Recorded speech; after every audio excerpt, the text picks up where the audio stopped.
Hey, how's everybody doing? This is Dr. A here to activate your day. Woo! It is phenomenal what God is doing right now in this time and in this season.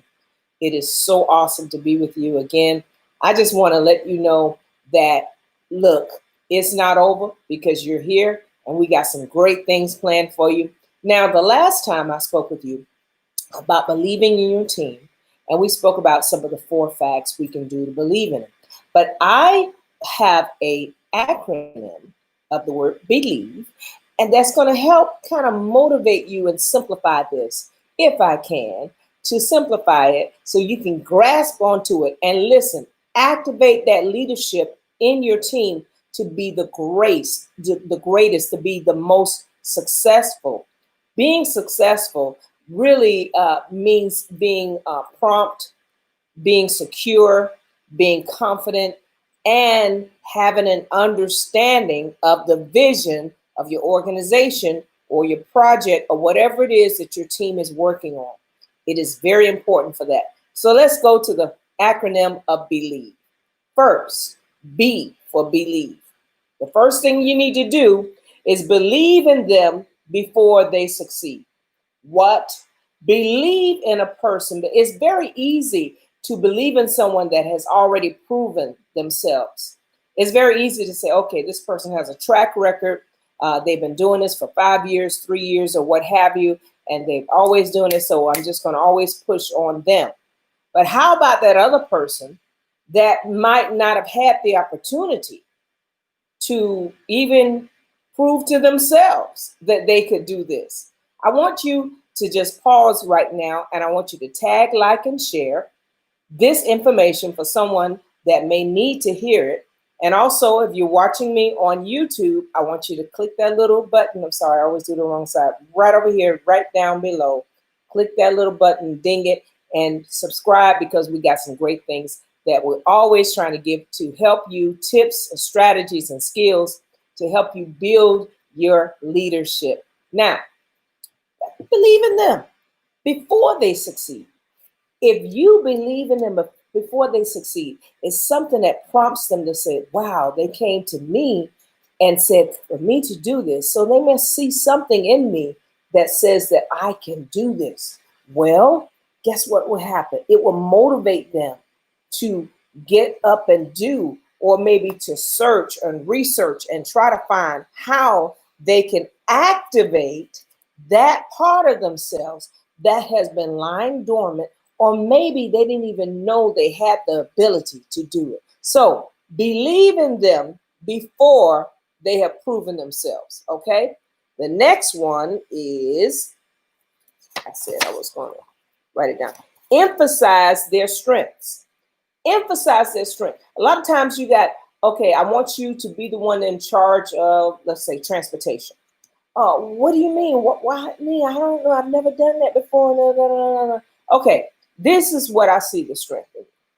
You have the ability to be coordinate. You have the ability to get along with people. I like the way how you are with people because we're not just driving them. We need someone that is able to get along with the person, maybe help with the luggage or whatever. I'm just giving a scenario. Or I see this strength in you. I see that strength in you. This is what you have to do. What you have to do is not just believe in them before they prove themselves, but emphasize their strength. That means you got to know them. That is very important. In order for your team to be strong, every leader must know their team. So the next thing is you list their past successes. I had someone do that to me just recently, and I kind of chuckled to myself. I was like, wow, because they haven't really known me a long time. And they said, well, I knew, I know you can do this because you've done this and you've done that. I'm like, gosh, how did you do that? So then that lets me know that as a leader, we have to make note of those things they have succeeded. Maybe you sing, I saw in the past where you were able to help this person out when this person was in need, or you filled in. I saw you go right in to help them. I saw you do this. I need you to, as leaders, be alert. And I'm saying this because even as pastors, that's what we do when we're looking to try to see who is the next person to help with different projects and different things that's going on. You look for the list, you look for the times when they have succeeded. And not only that, not just for yourself, but remind them, hey, remember you did this, or you did, even as it doesn't have to be with their team. Maybe you did something somewhere else. Or if they're working on a business, I heard that what you did is for this company here. I heard what you did over here. List their successes. It's very important because a lot of times the first thing that happens with most people, they begin to say, who, me? I can't do it. How can I do it? And you begin to think negative, negative, negative. And that's why it's important as the leader to remind your team of the list of successes and wins that they have had. All right, this is good. One of the illustrations that I think about is about David, when David and Goliath, with the story of David and Goliath, and when David was faced with the Goliath, and he analyzed within himself. He said, wait a minute, you know what? I fought a bear and I fought a lion with my own two hands. Now, I can get this giant. This is what we have to look at. Wait, I've done this and I've done that. I can get this. Why? Because it's not of my own strength. And the same strength, the same power, the same God that helped me through the past can help me through this next thing that I am venturing out to do, or these things that I'm venturing out to accomplish. Maybe I've never done it before. And maybe it's totally different, but God is not different. He's still the same. He's your strength and he's your guide. So I just want to put that into your ear. Next is instill confidence when they fail. What? Why? Anybody that has been around long enough to succeed know that failure and success, they work together. If you never fail, that means you never even put forth the effort. You learn so much in what people call failure. I call experiences. I don't even call it failure. Oh, I had an experience. Why? Because I learned something from it. So instill confidence. You know what? I believe you can do this. No, it didn't work out this time, but look at what you did and tweak it a little bit. Maybe next time, give yourself more time to prepare. Maybe next time, organize differently. Maybe next time, whatever. Begin to do that. That's how you learn and that's how you develop what's in you. And it's important as leaders that we do not criticize and pull down someone that's on our team because it didn't come out the way it was, set up to come out. The key thing is, hey, listen, I still want you on the team. Let's brush up on this area. Let's brush up on that area. Let's do this. Why don't we make a list of the things that you did correctly and made a list of the things that didn't work out, and let's see why. Because some things were external, some things are internal. Certain things were the environment, some things were the atmosphere, and some things were just things that we were slacking. So those things we were slacking, own up to it, but that doesn't mean that you don't have the ability to do this. So we're going to do this again. All right. So you instill confidence in your team whenever things don't go the way you want them to go, or they should, it was planned to go. Okay. Is that good? So you got your B, you got your E, you got your L, and you got your I. Now the next E says, experience some wins together. In other words, make it a real team effort. You know what? I don't care if you were the main one that did 90% of it. If what they did was click the button, it's a team effort. Everybody won. Everybody. When one person wins, everybody wins. So let it be a team effort of congratulations. One thing I don't like, some companies would do this whenever there's something going on. They'll say, and we finally got this done. The IT department, they did it all. And It's true, 90% of it did it all, but it's a team, believe me, it's a team effort. Because if the janitor didn't do what he was supposed to do and have things clean and have things set up, we wouldn't have the system running the way we need to have it running. If the accounting department didn't do what they were supposed to do, we wouldn't have the money to keep the lights on, to keep the electricity going. You understand, every department is important.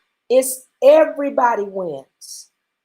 So when you begin to believe in your team, you bring out that concept to them that everybody is important, which it is true. Okay. Now, visualize their future success. You got to visualize it first. Every time I think about that statement, I think about a line from Waterboy. Anybody that knows me, I know I like movies. And the coach had said to Waterboy, visualize the attack. Visualize that you're doing it, because he found out if he can get him to visualize it, then he can do it. Waterboy was not a trained football player, athlete, or anything. But when he told him to visualize it, and all he did was just put in him everything, he just visualized that he could do it. And the person that was coming up against him was a person that it was just a football team, but he visualized that person to be someone who really hurt him. So he unleashed all of that he had in him to bring that attack. And man, it was powerful. It was so powerful until later on, he was able to tell the coach, when the coach didn't feel like he was confident enough, he said, visualize that you can do this. The coach started writing up new plays, and I can do this. And so, because sometimes what happens, our past start to remind us of things that happened, and then we begin to dwindle and we begin to feel small. But you need to visualize your success. Visualize it. Speak it. I am the head and not the tail. I am above only and not beneath. And no weapon formed against me shall be able to prosper. And I am going all the way. I'm visualizing my success. I remember I spoke the other day. I speak and I visualize that I will have so many clients within 1 week. I begin to speak that and visualize that. You have to do it. I was listening to April Lewis, and she was talking about how she had to learn how to change her words and speak those things, because the Bible says we have what we say. So visualize it, speak it, own it, see it, believe it, achieve it, grab it. Visualize your success. And only way you can really go for it and do what you have to do, you got to see it already. All right? You got to see it. And the last one is E. Expect a new level of living. Expect it. Visualize it. Expect it. They kind of tied in. You can't really visualize it and don't expect it. You got to expect it. I know, even though I don't see it in the natural, even though things may be going in the opposite direction, some way it's going to, it's going to come for me. Abundance is coming my way.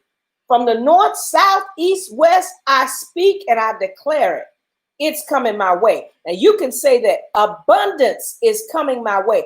Abundance is coming my way. Abundance in my health, abundance in wealth, abundance in knowledge, abundance in strength, abundance in power, abundance in faith, abundance in vision. Abundance is coming my way. Enough for me not to just be blessed and have the prosperity, but enough to help someone else. That's the whole purpose.